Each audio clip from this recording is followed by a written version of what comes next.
Did you know that the first Tekken game was released in the arcades in 1994 and had only 8 playable characters? You're listening to the Xbox Hub Podcast, the official podcast of TheXboxHub.com. For all the latest Xbox news, reviews, videos and opinions, make sure you visit TheXboxHub.com. But for now, settle down, get comfy, and open your ears for some podcast delights. Hello and welcome to the Xbox Hub Official Podcast, episode 191. My name's Gareth Briley. I'm going to be your host. And on my virtual left is Mr. Darren Edwards. How you doing, Darren? Hello, good evening. I'm very well. How are you? Very good, thank you. On my virtual right is Mr. Richard Dobson. How you doing, Richard? Hi, Neil. I am good, thank you. How are you? Good. What do you say then? I called you your name from last night. Oh, yeah! Of course. We'll get into that in a minute. I don't want to know. Okay. I'm not sure I do either. And on my virtual opposite is Mr. Neil Watton, the real Neil Watton. That's me, yes. I'm all right. How are you? Good, very good. I think we've finished off at the end about what we've been doing this week. We've finished with Richard and me. We went to something very special last night. But first Sounds of all, like I was there as well. You were there as well, yeah. And let's speak to Neil. What have you been doing this week, Neil? Anything fun? Anything exciting? I've been watching quite a lot of telly. I've been watching Bodies, which I thought was very good. I like that. Has anyone seen Bodies? I've seen Bodies. Yeah. Nope. My issue with it is the guy. Is it Stephen Graham? Is that his name? Yeah. Yeah. All the way through it, I was thinking he was you, Gareth. Oh, there you go. You kind of look quite similar, you two. Right. So much so that I had to look up his age, and he's pretty much the same age as you as well, which is even freakier. So yeah. So anyway, do you know what? Do you know what a freakier thing as well is for this to help you on your freakiness? Oh, I don't want to know. I auditioned for Bodies as well. Did you Not really? for his part, for a very small part. Oh. Yeah. Yeah, there you go. No, but you didn't get it. No, I didn't get it. No. Oh, well.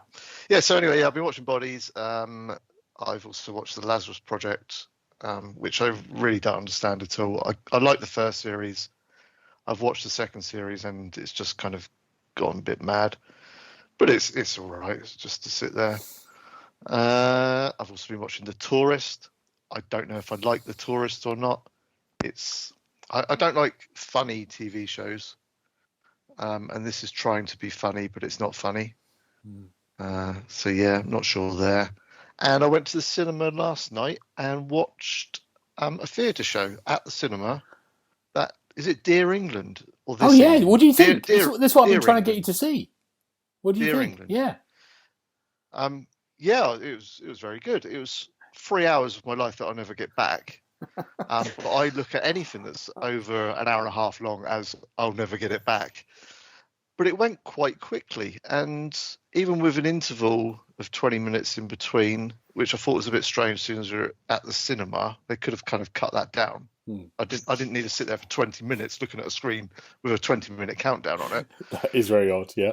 Yeah, that could have been shorter. But otherwise, I thought it was really good. Some humorous bits in it occasionally. Yeah, I liked it. Have you seen it, have you? Yes, I recommended to you on the podcast to go and see it at the theatre. I remember you mentioning it. I didn't know if you'd seen it or not. Yeah, I was the one that said... But you saw it properly live? Yeah, I saw it live, yeah. Back in the summer, yeah. Yeah. But no, I thought it was very clever. Yeah, it's very good. Very clever. Yeah, really good. Great. Neil, now when we started this podcast, you were, of course, from number one all that long ago, and you did quite a few of them on the run. Before Richard joined us, I think he was the next one. You'd probably seen 4 films in your lifetime and 1 TV show. What's happened? I know. Well, Gemma kind of bugs me and bothers me and says, "Are we going to watch something this evening?" And occasionally I have to say yes. And so when I get into a TV series, I have to kind of watch it as quickly as possible, because otherwise I forget. I forget it all anyway. But if I watch something today, and I know Paul was moaning about this the other week actually with something, that he was watching a show and it's not on for another week. That's just nuts, because I wouldn't have a clue what had happened in the previous episode. So I kind of get involved and I watch it all and bang, bang, bang, bang, bang. And yeah, but There you go. Good. Quite I'm good at impressed. that. Yeah, I'm, very I'm good. doing well. Yeah. Doing really well. Yeah. Great. And what about you, Darren? What's your week been like? I have a question for Neil. Go on then. Looking at the order, are you eating Easter eggs already? Oh shit! I was going to keep quiet about that. Oh, because I saw it and I thought, I remember this from last year because I've seen them in the shops. Yeah, I bought an Easter egg yesterday. I've just finished my Christmas chocolate, which was quite a bit of Galaxy and whatnot. So I've just finished that, and I went to Morrison's and I saw some Easter eggs, so I bought myself an Easter egg, and I just sat there this afternoon and ate it. Wow. I love Why it. not? I love it. It's just chocolate. Isn't it? It's just chocolate. I love that. Yeah. I love it. What Easter egg Is there a date then where I shouldn't be eating Easter eggs before? Well, I yeah. don't know if there is. No. They're in the shops. Maybe you do Valentine's Day tomorrow with yourself. Just get a bottle of wine. Get a rose. Get some chocolates. That'll be the only Valentine's Day I've ever done. Just combine them all in one. Yeah. That's funny. Sorry, yeah, that's what have I been doing? I've been out and about on the road with work a lot this week, but I am now off for 9 days, which is lovely because I've not had any proper time off since mid-November, which feels like a lifetime ago. Because in the retail game, we only get a couple of days off over Christmas, so that's been nice to wrap that up. And then we've been watching a bit of TV, the fabled Apple TV Plus that never misses. There's a new series called Criminal Record on there with Peter Capaldi and Cush Jumbo in. And essentially, it's about a informant who rings with a tip-off. Basically, she's in an abusive relationship and her partner has admitted to a murder that somebody else has been sent down for 24 years, but she's too scared to be identified, and then hangs up the phone, and Cush Jumbo's character takes it to Peter Capaldi, but he isn't all he seems, and it goes from there. But it's really, really well done, and I'm sure Gareth will say the same. They just don't seem to miss on Apple TV Plus with really these good. British, gritty thriller dramas. Like Slow Horses was one of the best things I've watched in years, and there's been 4 of these so far, and they're on every Wednesday. And again, it's one of those weekly, but they have a little recap, which helps because I'm a bit like you these days, Neil. I'm like, oh, have I watched this bit? What happened here? Yeah. We're loving it at the moment, so I'd recommend that if you've got Apple TV Plus. It's really good. Can I just ask about Slow Horses? Because I watched the first episode, didn't like it. Oh, what didn't you like about it? I mean, Gary Oldman himself is just brilliant. Is that character? I don't know. Just didn't get into it. Again, it's one of those programs again that's kind of trying to be funny-ish, and I didn't like it. Yeah, he is. He's very dry and very kind of sarcastic about everything, even in really serious situations. So there is a bit of that black humour to it, definitely. Well, good. There you go. Give Slow Horse. Give it another go, Neil. Give it another go. It's great. Yeah, but I'm going to have to watch the first episode again, aren't I? Because I've forgotten what's happened in it. So. And then you'll finish it and go, it's not for me. I know why I didn't get to the second episode. We'll talk about it again on the podcast in a month. Yeah. In about a year. Yeah. Now, Richard, long time no see. Hello. How you doing? Now, Richard, do you want to say about what you were doing last time? Me and Richard saw each other last time for an event, didn't we, Richard? Yes, and Samsung King's Cross. Gareth met me outside King's Cross Station, and we walked up there. It was very nice round there. With a rose. Yeah, and he was telling me all about how this area used to be, quote unquote, a shithole, and then Google offices and all sorts, and these posh restaurants, and Samsung, their event space / shop, hosted the Tekken 8 launch party that Gareth and I went to last night. We got there was a big queue, so we watched some curling that was happening beneath us, but they didn't have the broomsticks. It was a very basic form of curling, but it got us through the queue, and then we got there, and for some reason my name was on the list, but Neil's name was on the list, so Gareth had to say Neil's name Twice. Yes, I'm Neil Watson. Oh, I see. Yeah. Yeah, it was a bit weird. Did you flash your ID?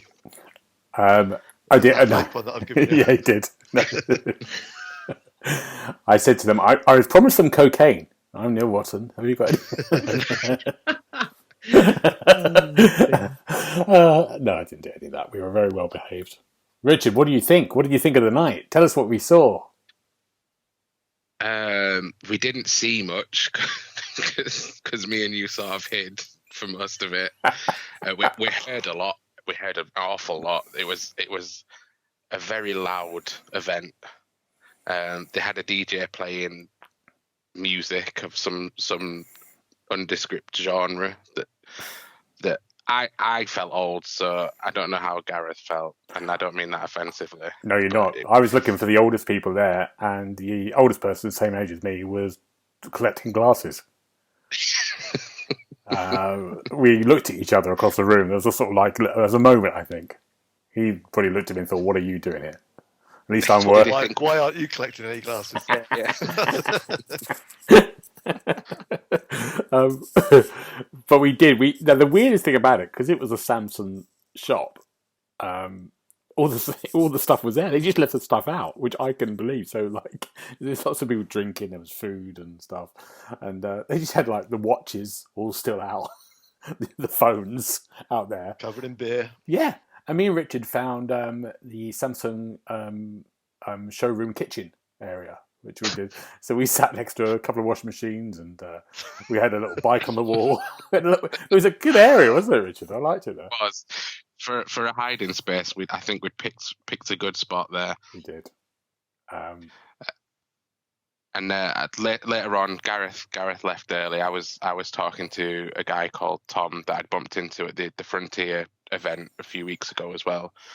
But I went to the toilet at one point, and there was a queue for the toilet, and some guy looked at me and he was like, "Oh, I really want to do some content with your hair." And I thought, oh, he's one of these influencer types that seem to be quite prevalent around this event. And then I noticed that there was a blood stain on the toilet, one of the toilet doors behind him. And then I noticed his hand had blood on it as well. And I was like, what is going on here? So it was like, yeah, I want to do some content with your hair, man. And I was like, oh, all right, cheers. And I was sort of explaining briefly about my heritage and where it came from and everything. And then we shook hands, and I went to the toilet and he disappeared. And then I noticed that I had his blood on my shirt for some reason. So I had to spend the rest of this event with someone else's blood, and I ended up with blood on me, and I didn't even play a Tekken 8. And it was Well, I'm so confused. This is not how I was expecting the story to go. I can't tell whether I'm gutted I didn't go, or I think I had a lucky miss. I don't know what I missed about 5 minutes beforehand, but I just saw the aftermath of something. And because at one point Gareth and I were like, they're not going to open up tomorrow either with all this cleaning we've got to do. And I'm like, well, there's a lot more cleaning on this toilet door now. Yeah. It's such a weird thing, because it wasn't, we've gone to these events before, and they have been in bigger places, and it wasn't that big, was it, Richard? It was like a shop. So you were like, we got in and we went, let's go and walk to the end. Oh, we're at the end. Oh yeah, oh, that's it. Let's walk back here, and it was busy. Busy, lots of things. So they had the big screens up. These ridiculously sized screens. Oh, they're amazing, really. These, and the Tekken 8 was kind of everywhere, and people were sort of playing it. And there was maybe some commentary from some of the influencers on people playing it. But you were just surrounded by the Tekken game, and obviously Richard, which you're going to talk about in a minute, has played it and reviewed it. So and as you know, my skills aren't great on Tekken or any of those kind of games, so I didn't really. Well, I'd like to come in there because I remember last time you went to a Tekken event, it was Tekken, wasn't it? You took IGN down single-handedly. That was another one. I think that was Tekken. Tekken, I did the quarterfinals of the journalist at one of the festival things. What are they called? It was I can't remember where it was. Yeah, one of the XL ones. Tekken 6 or something, maybe. Yeah, maybe. Yeah. Yeah. And I got to the. So you do have the skills somewhere, Gareth. And I think the other one was Mortal Kombat. Yeah, it was. Yeah, I know. But all I can do is do a side kick, and it just throws people off. So I do repeat side. Just I can't believe that he's doing this. With your modded controller. Yeah. But it was good. It was very good. So thank you for letting us come. We enjoyed seeing all the. No, I was too old. It's too loud for me. I was getting tired. I'll look forward to an email then saying thank you for coming, Neil. I hope you enjoyed it. Why didn't you collect any more glasses? But we had some lovely chats. It was nice to see me and Richard Who's the guy? What's the guy's name we met? Tom. He's from True Achievements, Yeah. but like I say, I met him at the Frontier thing a few weeks ago, and yeah, he was a really, really good guy. He said a really interesting thing. He said when you used to go to these events, about he's been obviously doing it for a while. Gaming. He said it used to be just sort of like lots of sort of like gamey people sitting in the corner having a drink quite quietly at these places. He said now it's all like flash bang, influences. It's a whole different ball game now. I have to say I noticed a change. Remember when we went to Ghost Recon Breakpoint? Yeah. Yeah. That's when I noticed it changing and going very much influence or led kind of thing. Yeah, it was in that bar in Soho, wasn't it? Yeah. Good, but Richard, let's lead on because we're going to talk about games we've been playing, and let's start with Richard, if you don't mind, because it just leads on. You reviewed. It's on the site. Your review, Tekken. Tell us about it. I didn't get to play any last night, and I was hoping to see Gareth's skills, but we'll save that for another event, hopefully. But yeah, Tekken 8, it's out today as we're recording the podcast, or I think it was even 11 o'clock last night, just as this event was ending, because there was a big pizzazz thing about it whilst it was finishing up. Did you see the drones? No. You didn't see the drones? Oh, have a look on Twitter for the Tekken 8 drones that were flying possibly above London Bridge. Really good. Really good. Okay. Yeah, I did see them. But yeah, this review's out. I gave it 4 out of 5. The fighting in it is perhaps the best it's been in the Tekken series. I've been playing since 3. And this is, I think Tekken 8 is probably my favourite one now.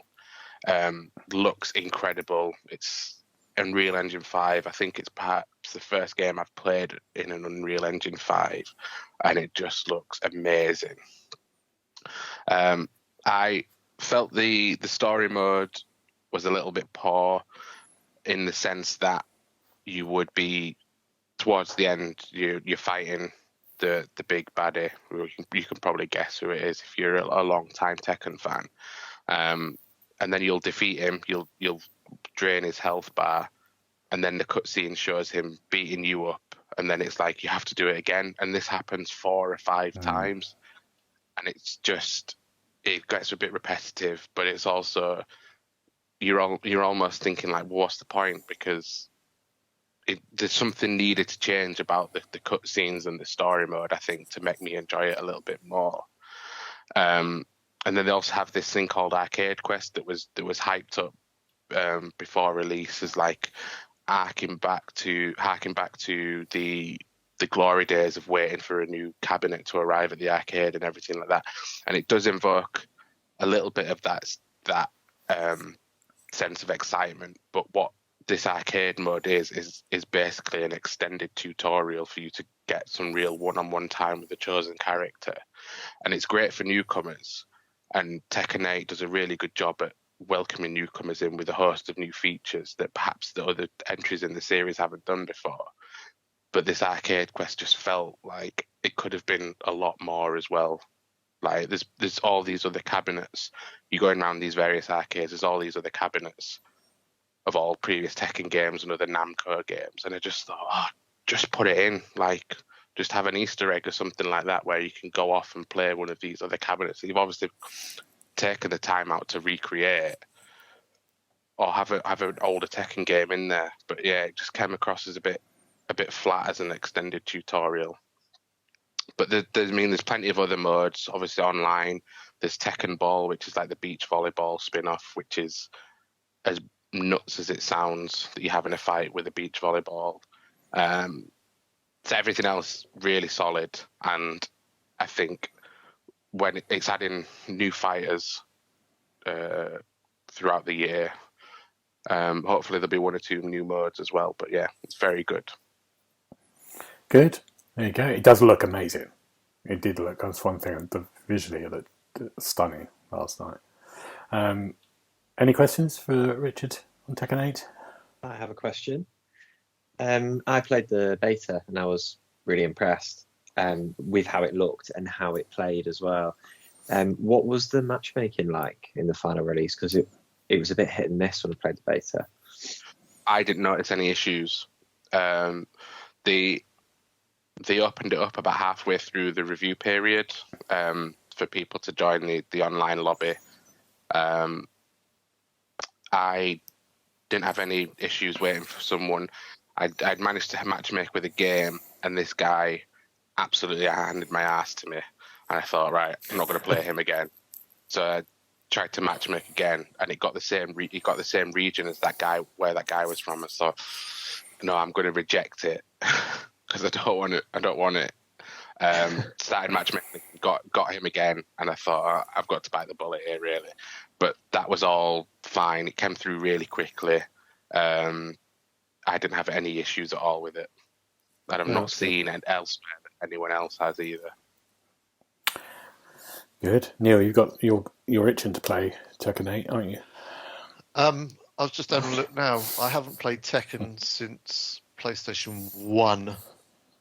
I'm guessing the first Tekken, possibly. Yeah.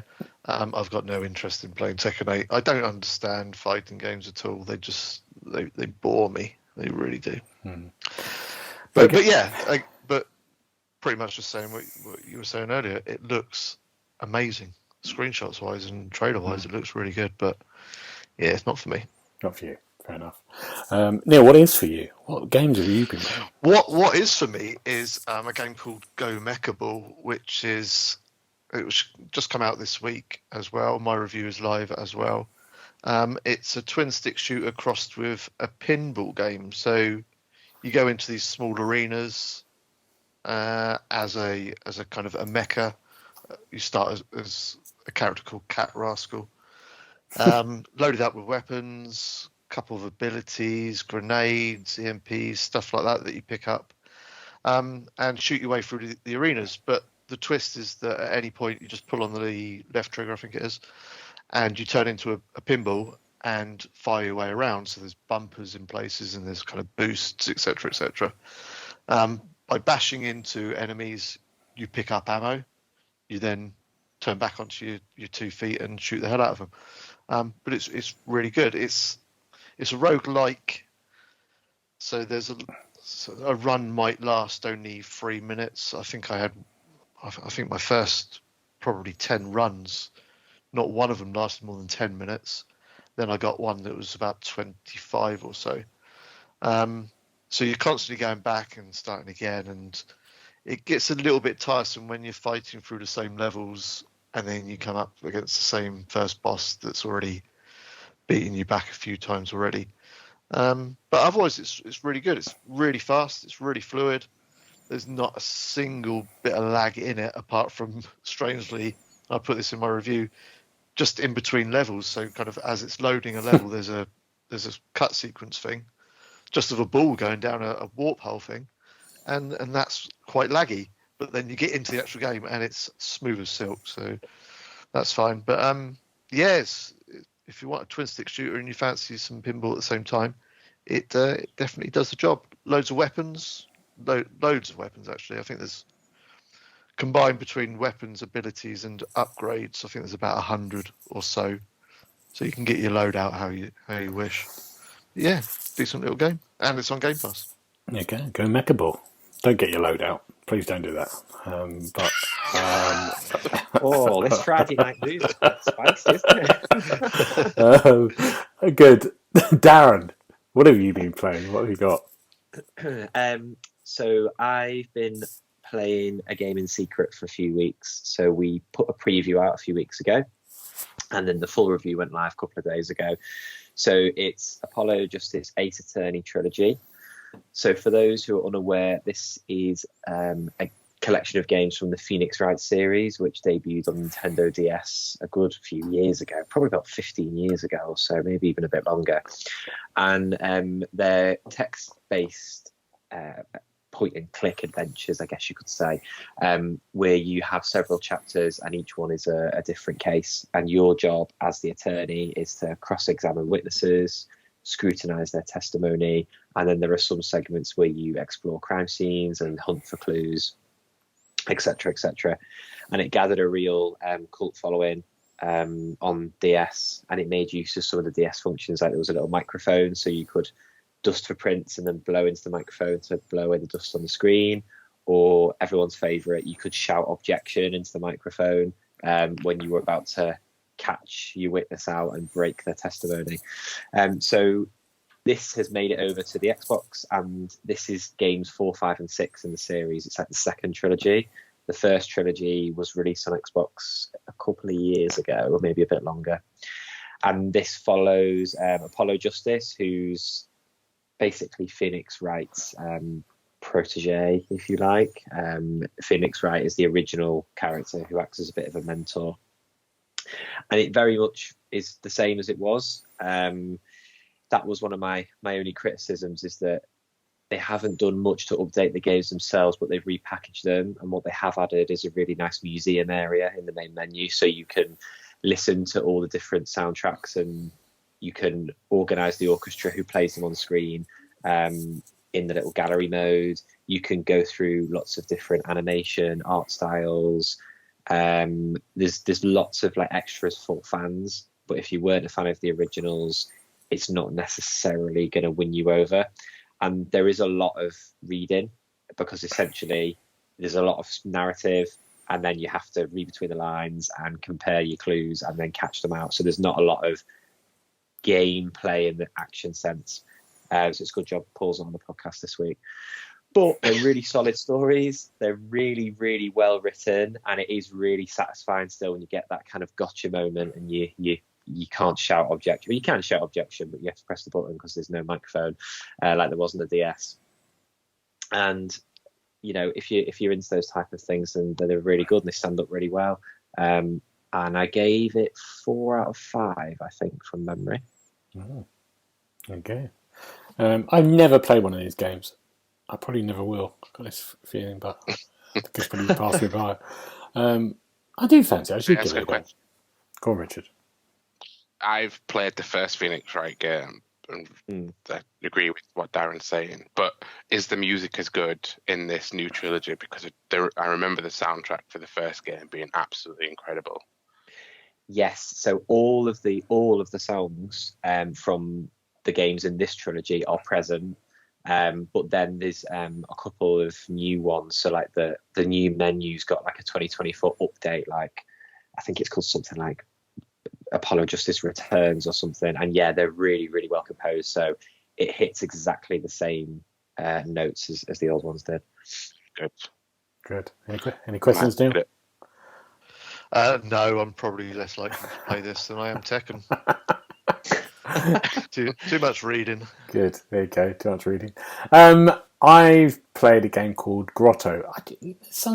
We're very lucky with what we do. We kind of get to review indie games that we'd never probably look at twice, maybe, or not even get. And this is one of those games that I really enjoyed. The idea of Grotto is you're in this grotto, this kind of cave, in this kind of magical make-believe world, and it's all done in first person, and then people from this village, and these people are sort of like creatures, magical creatures, but they can talk, come and visit you, and you're sort of some kind of shaman. You don't know any of this, first of all.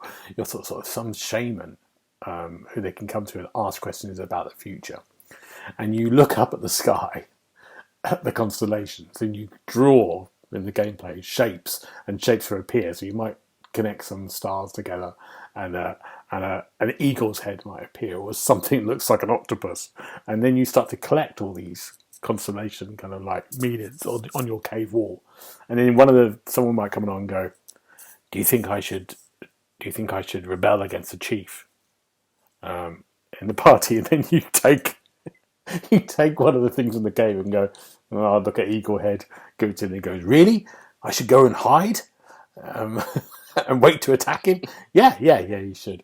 And then and then this goes on like this. So the game is, I think the game is knowing that you're kind of don't know what you have descriptions of these things that are kind of a bit more kind of dreamscape or a bit more poetic, and you're trying. So it won't say a eagle's head means make a brave choice in the future. It has a much more poetic description. So you're trying to work things out, but the game knows you're sort of like making, assumptions, and the whole narrative over it is about lying, about how people lie, and about deception, and about truth, and about stories. It's really cleverly written. It's kind of weird kind of audio voiceover, and it's one of those things you just sort of like do it, and you go, "I've never played anything like this.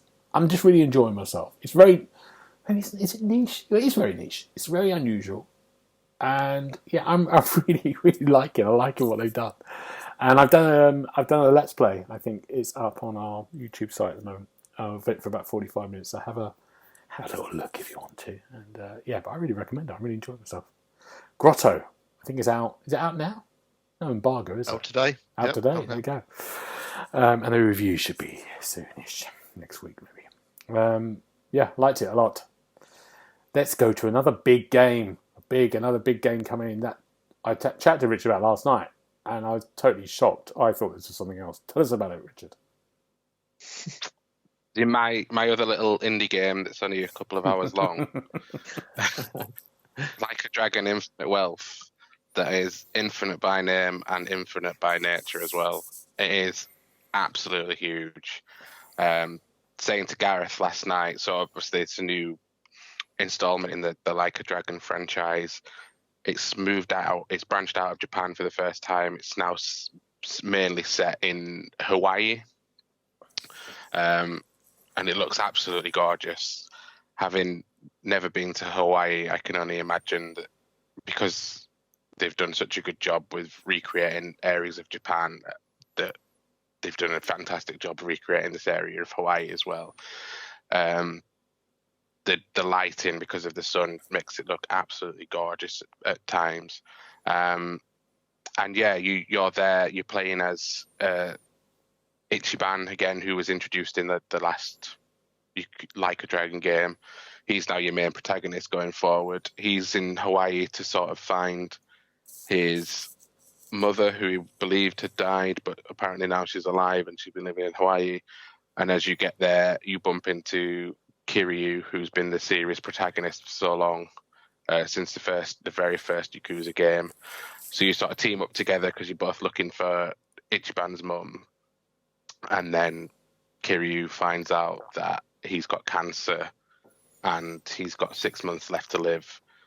So he ends up sort of going off and doing his own thing, and it's basically got like a bucket list of things to do. And for a long time series fan, that's just a trip down memory lane. Basically, he meets up with all the old characters and has these things that he wants to see and do, basically, and then you get these heartfelt moments with all these old characters. And then meanwhile, Ichiban gets his own island called Dondoko Island, which is the Like a Dragon version of of Animal Crossing. So he gets there, has to tidy up this island, and then can build stuff, get new guests on the island, has to change it into like a 5-star resort, basically. And as I was saying to Gareth last night, all of that side content is completely optional. Like, it's got its own currency. All the various items that you need to build with are all separate to everything else that you've got in game as an inventory. So this massive piece of side content that you don't even need to touch. If it's not of any interest to you, it doesn't have any impact on the story, you can continue it. I think you need to go there to sort of kick it off, but then you can ride a dolphin back to the main Hawaii island and never touch it again if you don't want to. And it's just huge. By this point, I've already found this thing called Sujimon.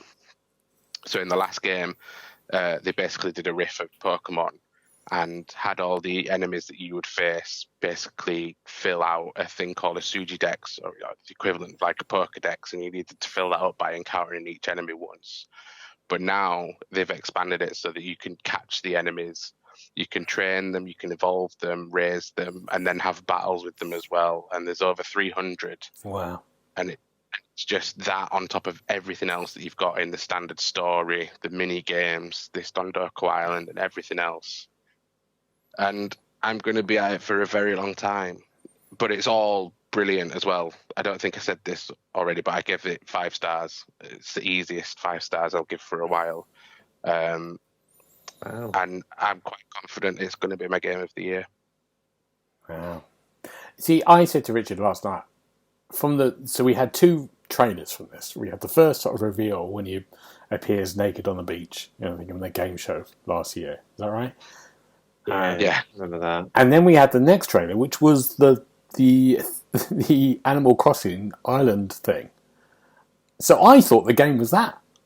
I thought the Life of Dragon Infinite Wealth was this Animal Crossing kind of life. I thought they'd gone down that road.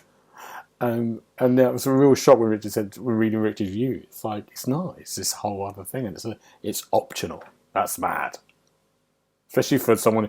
But Richard, you were saying, it's not a good game if you never played stuff before to jump in? No, and I mentioned that in the review as well, that because of all this reminiscing that goes on with Kiryu, and the fact that it's almost like a passing of the torch now to Ichiban. Like the first game was a big introduction for Ichiban. This new one's the passing of the torch to him, like he's going to be carrying the series going forward. They definitely don't start with this one as your first game. Right. Play any of the others, and I think we were saying last night, I think all of the others are on Game Pass. All the other mainline ones are on Game Pass. So just start anywhere else first. Okay. But then definitely come to this one because it's one of the best. Good. Thank you. Neil, you've got a game that is in the Power World. Are we going to get sued very quickly? Line of games? No, I don't. No, you haven't got that. Is it just on Yes, I do. Tell us about it. What do you got? Well, I've been playing Stumble Guys, which has been on mobile for 3 years, maybe Okay. 4 years, a bit longer. Probably about the same amount of time as Fall Guys. Right. And I don't really know what came first, Fall Guys or Stumble Guys or Stumble Guys or Fall Guys. But they're both the same game, really. Right. And yes, so Stumble Guys has appeared on Xbox. It's a free download, as you would expect of kind of an obstacle course, knockout battle royale type thing. You get dropped onto a course with 31 other people, so 32 of you in total. First 16 get to the end, they qualify. Then they go on to another course. Next 8, they qualify, and then it goes down to the third and final, and to be crowned a winner. It's Fall Guys, really. There's really not much to separate them at all. This one has got it's brought some brands in, so there's a Barbie skin that you can dress up as. There's a Hot Wheels track, which is quite different because you're driving a car, but it's very, very basic. So it doesn't at any point feel like you are driving a car. It's just a car skin around your character, basically, and then you're left to go down a track. But other than that, you've got like a water slide one. You've got some tiles that fall away and you have to stay up the top. You've got integration with Mr. Beast levels. They're quite good. They're a bit longer than the other ones. But in all, it's just like, it feels like a shorter Fall Guys, and an easier Fall Guys. So I've already got maybe 10 crowns, so I've already won it 10 times. Admittedly, some of those were against the developers because I sat in on a presentation from them and played it with them. So whether they let me win or not, I don't know, possibly. But yeah, if you like Fall Guys, you're going to like Stumble Guys. It's had a few server issues since launch yesterday. I was trying to play it today and I just kept getting chucked out, so be mindful of that.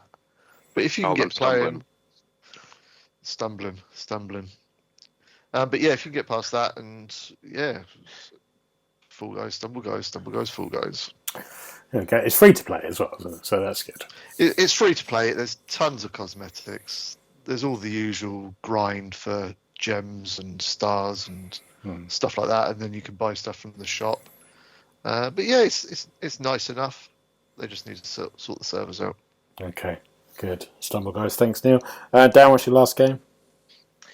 My last game is a little Ratalaika platformer called Kitten Hero, and I'll be honest, the reason I took it was because you play as a cat. So essentially, not the gamer score that you get in 5 minutes. Oh well, there is that as well. 5 minutes is generous. Just take about half of that.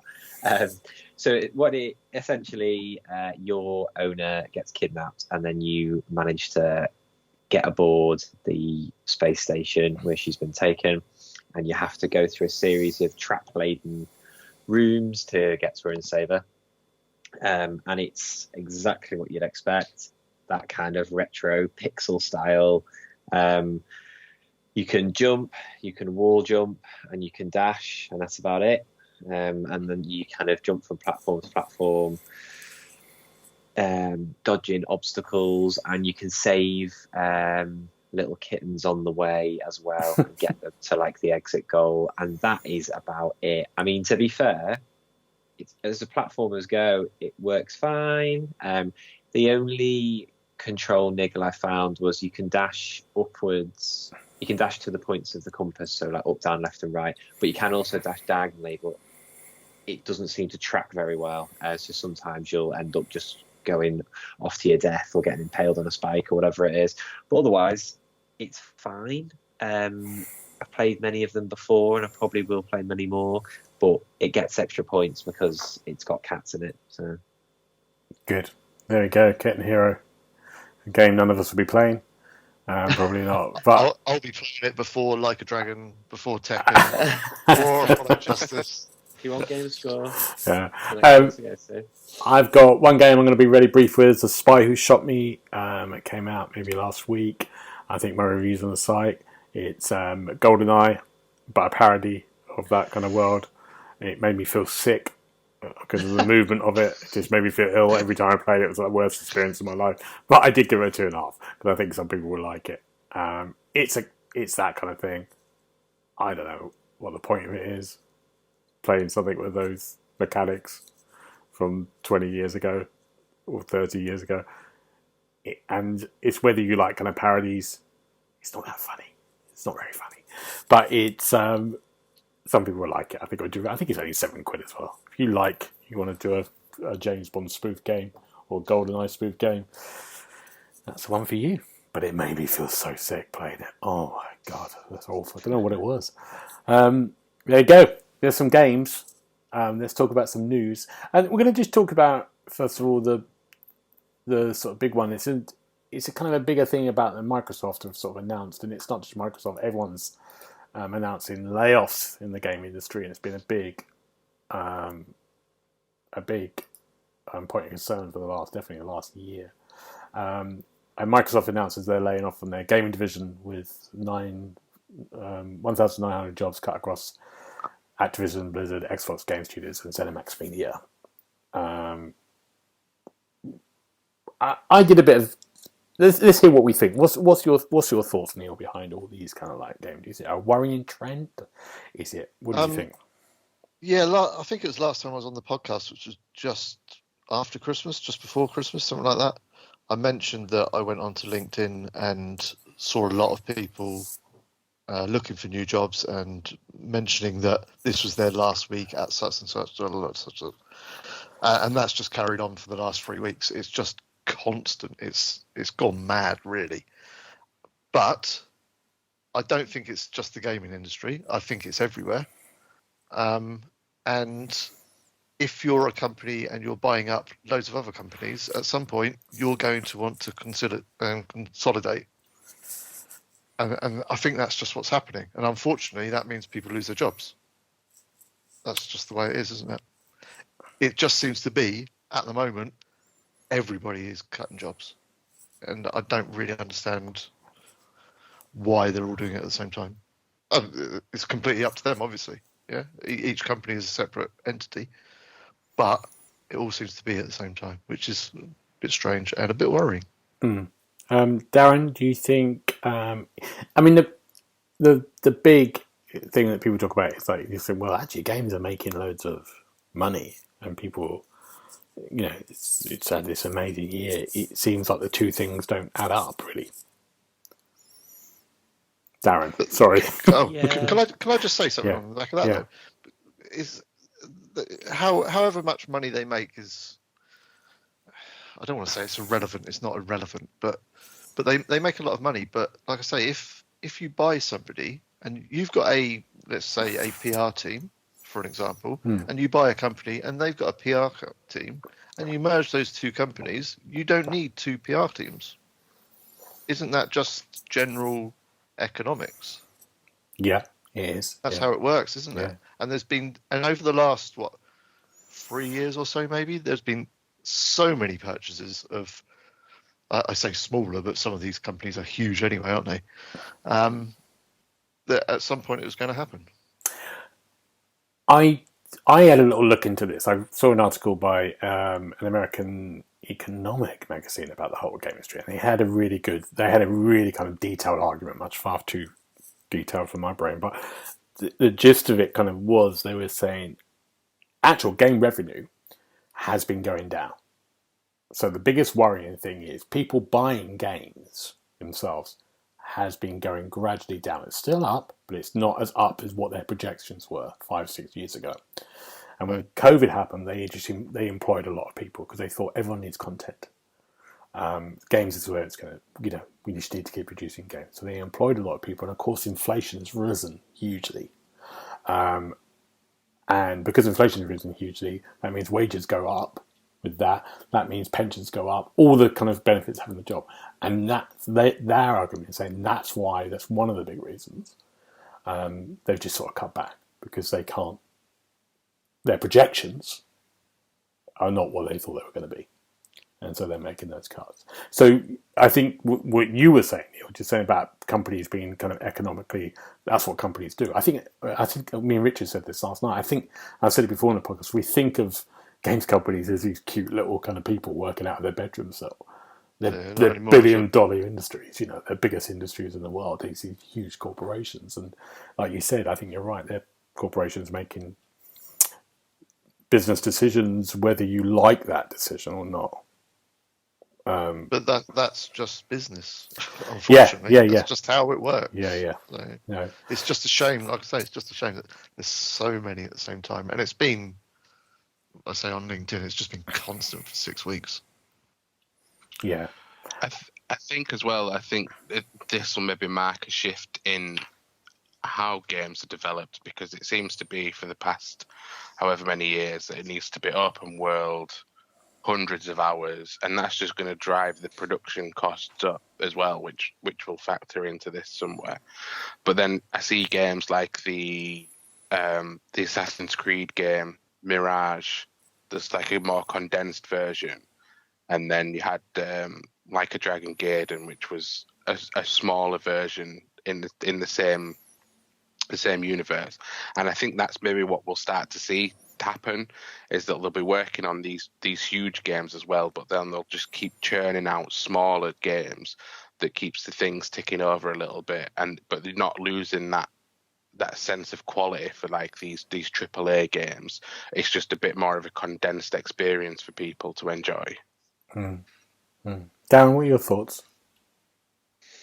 I think it's fascinating. I think it's a complicated picture, and a lot of what all of what Neil and Richard have said is on the money. I think when you zoom out, it's a business like every other industry, and it's a business now that is worth more than the movie industry. So I think Neil's right. Like, to acquire these studios, the potential alternative, if you don't, is the whole thing goes down. So then you acquire them, but then there'll be duplications where you need to make efficiencies, and that's where some of these will come naturally, which is not me saying that it's justified or anything. That's kind of just the way it is. I think you're right. I think post-COVID, there probably was a boom in gaming demand and demands for gaming because people were at home. So it was an unnatural intervention in the market that is going to scale back to some sort of supply and demand free market level. I think there's a lot of future proofing going on as well, because as you said, Gareth, costs are going up, whether that's energy, wages, materials to make games and make consoles. I think what's fascinating is we talk about what the market's worth and their revenue, but what's the actual profit? Because that's going to drive a lot of decisions. If you're taking millions and millions of dollars, but you're not actually making a lot of money in areas like hardware and things, that's going to drive decisions as well. And what cost is a massive cost for a business, and what do you scale back on? Payroll and people. And sadly, that's the inevitability of being in such a volatile world that we live in economically as well.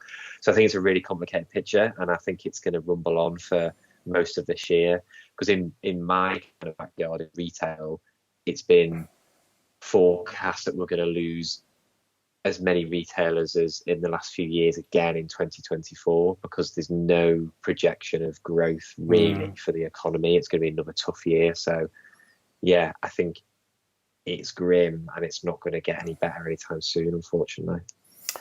Very sad for the people who lose their jobs, of course. I think that's whatever happens, you can't. It's terrible for them as well, and trying to find other work in the industry. But I think it'd be very interesting to hear from people maybe who have been made redundant as well from the gaming community. Probably they signed many NDAs, so they can't at the moment. But it's to find out what they think, why these cuts have happened as well. Is I think what all the three of you said is kind of amazing. Well, good game development. I think Neil said a really good thing when you said about they've put emerged PR companies. Games are a very different beast now, aren't they? We're not talking about games that the days of like Dead Space coming out, and then the next year Dead Space 2 is coming out, and Dead Space 3 the following year. It's like there's a huge campaign, like a movie campaign, on a PR front, on a marketing front. And those teams they have for that is massive. So that's really interesting about that, about the other bits that go into, the other elements into a game. Like we talked about, me and Richard were talking about Tekken 8 last night. How much money to do that event? Yeah, exactly. It's free drink, free crew. The location, DJ. So you think, it's like we really enjoyed going there, but also, what is that for? And people say that's the marketing. That's the marketing budget. We've got that down. But it's well. Sorry, Gareth. It's about the influencers, isn't it? Because then it's coverage and it's PR. Give you a few free drinks and invite you to a bit of a party. Yeah. Got people there that have got such a following. They will do. They'll reach areas of the market through social media that maybe they wouldn't. Yeah. Yeah, you're right. Kind of, it's a cycle, isn't it? I guess that's an investment in their part. Yeah. I don't think me and Richard were it's going to help them much, but I love how you were more concerned about how they were going to tidy up. That's brilliant. And the guy carrying the glasses. Yeah, that's what he was worried about. Yeah. How many glasses could he carry at once? That was my favourite "What Did We Do This Week" segment of any podcast I've ever been on. I've got to say. Right, good. We're going to leave that there. What else have we got on? I think to talk about. We're going to talk about one more thing, maybe. What do you want to talk about? You decide, Neil. You decide. One more thing to chat about. I don't want to decide. I have to make many decisions during the day. I don't like making decisions at night. Darren, you can decide. Well, it's got to be Skull and Bones, right? Everyone's favourite. Oh, Darren, why did you choose that one? Tell us about Skull and Bones, Darren. Yeah, so we've had some news through about post-launch content, including prehistoric monsters, which is interesting.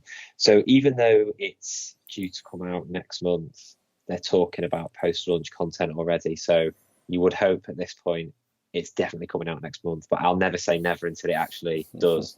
But I it feels a bit random to me, just putting prehistoric monsters in. I don't know why, but it just feels a bit odd. But it's due out on February 16th, so if the base package doesn't do it for you, then look out for Godzilla in the Water. That might do it for you. But yeah, it's been on such a bumpy journey. I've lost track of what's actually planned for the game. So, and I'd be lying if I said that I'm going to be rushing out to get it on day one. But they have said that there's going to be 4 seasons within the year, so they are committed and they're working on a lot of post-launch content. So, I really kind of, as we said before in the podcast, I'm rooting for it. So hopefully they turn it around and it's a success. Yeah. Who's reviewing this for us? Isn't there a beta coming out? Yeah, just before the release week as well. Is it the 8th till the 11th? Oh, but yeah, I think that's a really smart idea from them, because it's not going to. When they say it's a beta, it's not going to. That is going to be the full release, isn't it? Yeah. It's just a demo to get people to give it a try, and it could work. It could backfire. It could backfire massively, couldn't it? That's the problem. A week out, they can't change much, can they? No. Gemma's reviewing this for us, isn't she? Yeah, right. We're going to see soon. I think it's going to come out. And just on the connection on this, really, Suicide Squad, it has a very similar. It had its delays as well, not as long as Skull and Bones, but it didn't have a great beta first time around, did it? People were very kind of like, it's been very anti. But they announced they've got post-launch season. It adds a playable Joker to the Suicide Squad. And what do we feel about this? Is it a similar kind of thing, like the prehistoric creatures? Is it? Everyone excited about this?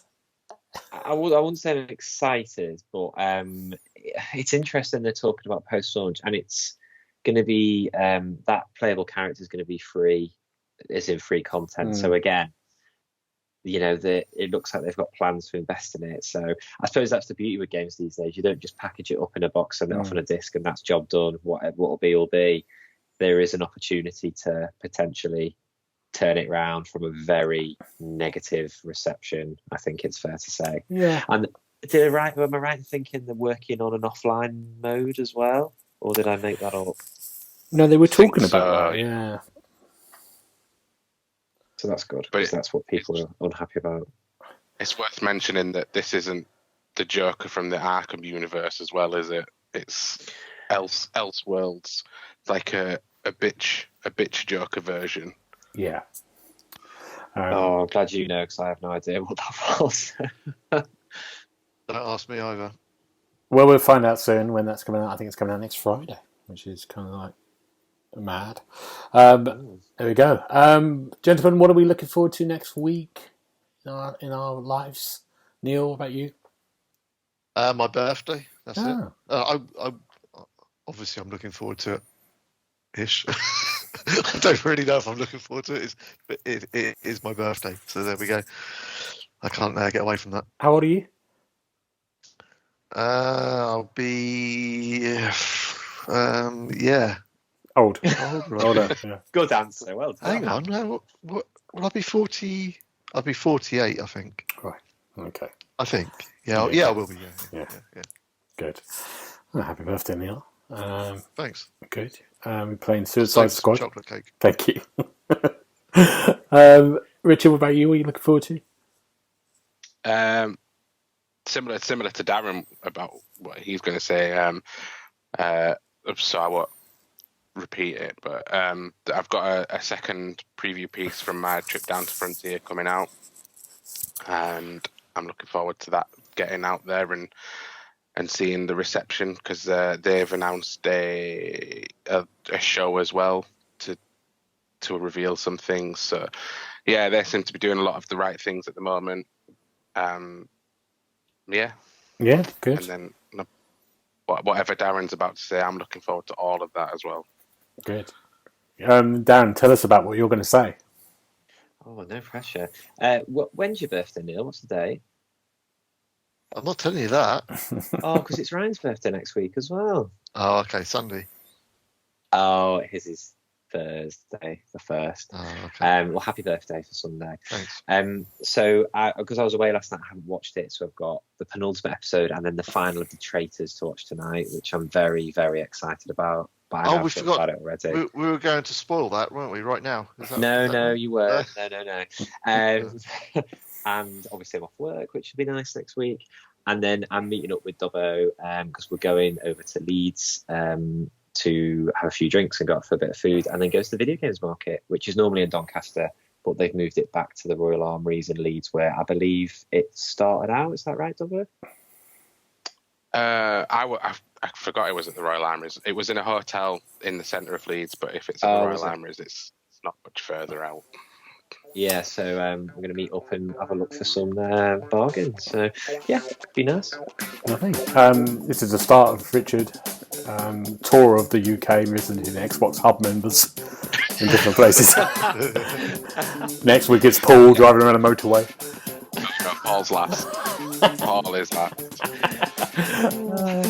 Good, and I am looking forward to things. I've done my tax, it's paid, I'm 4 days early, I'm very pleased by that. So I did mine today as well. Oh, well done. You're proud of me. Yeah, I'm very proud. Really good. Please don't investigate us. Right, now, let's say goodbye to everyone. I always now I miss it. We got the same accountant. Oh no, I hope not. God, I hope you haven't got mine. Cayman Islands. Gentlemen, thank you so much, and we'll see you next week. Bye-bye. Bye. You've been listening to the official podcast of TheXboxHub.com. You'll be able to find all the notes of this show at www.TheXboxHub.com/podcast. You can also check out our social feeds on Instagram and Twitter at The Xbox Hub, and search for The Xbox Hub on Facebook.